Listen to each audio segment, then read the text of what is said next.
আমি এমন একটা মানুষ, আমি কিন্তু একদম গ্রাম থেকে উঠে আসছি। আমি যখন হেলথ কমপ্লেক্সে কাজ করতাম তখন মোবাইল ফোনও ছিল না, রাস্তাঘাটও ছিল না। আমি সেই প্রত্যন্ত বানিয়াচক উপজেলায় আমি সাইকেলে যেতাম, নৌকায় যেতাম। সুতরাং স্বাস্থ্য খাতের সম্বন্ধে আমি অনেক কিছু জানি। আর আপনারা জানেন যে মাননীয় প্রধানমন্ত্রীর সৎ ইচ্ছায় আমরা একটা হাসপাতাল বানিয়েছি।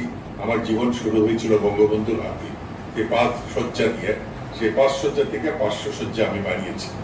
আমি অনেক কিছুই জানি। মাশরাফি মুর্তজা যখন আমার দপ্তরে আসলো, আসার পরে ওকে আমি ওর কথাগুলো শুনলাম, তখন আমি নিজেই বললাম যে আমি গোপালগঞ্জ যাব। তখন বলছে স্যার আপনি আসবেন। আমি কিন্তু এক কথায় রাজি হয়ে গেছি, কারণ আমি জানি এখানে যারা আছেন সবচেয়ে বয়োজ্যেষ্ঠ আমি, আমার বয়স অনেক।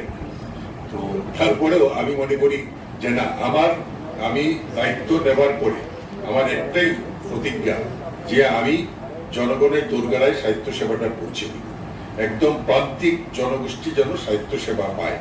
আজকে যদি নড়াইলে একটা ভালো হাসপাতাল, একটা ভালো অপারেশন থিয়েটার হয়, তাহলে তো রোগীরা ঢাকার দিকে যাবে না, যশোরে যাবে না। তাহলে এই যে ঢাকা মেডিকেল কিংবা যে কোনো বড় বড় হাসপাতালে আমরা যারা ডাক্তার আমরা জানি আমরা যায় না রোগীদের চাপে।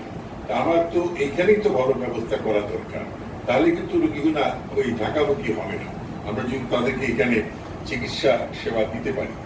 তো আমি সবকিছু শুনলাম, 2টা সুন্দর হাসপাতাল আমার কাছে আমি দেখলাম, একটা লোহাগড়া আর একটা এখানে।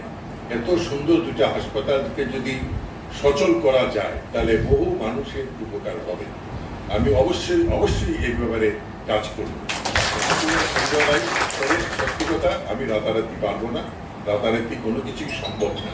আমি খুবই খুশি আজকে এখানকার আমাদের সাংসদ মাননীয় মাশরাফি মুর্তজা যেভাবে হাসপাতালটাকে ওন করে, এইভাবে যদি আমরা সারা দেশের সব সংসদ সদস্যরা ওন করে, তাহলে ডেফিনেটলি বাংলাদেশের সাহিত্য সেবা অনেক উপরে নিয়ে যাবে। আজকে যদি লোকাল সংসদরা তাদের লোকাল হাসপাতালে গিয়ে নিজেকে চেক আপ করান, ব্লাড প্রেশার দেখান, তাহলে কিন্তু জনগণের আস্থাটা বাড়বে। তাহলে আর জনগণ এখান থেকে অন্য কোথাও যাবে না। কিন্তু আমার সাংসদরা যদি কথায় কথায় বিদেশ চলে যান, তাহলে কিন্তু জনগণের আস্থা ফিরে আসবে না।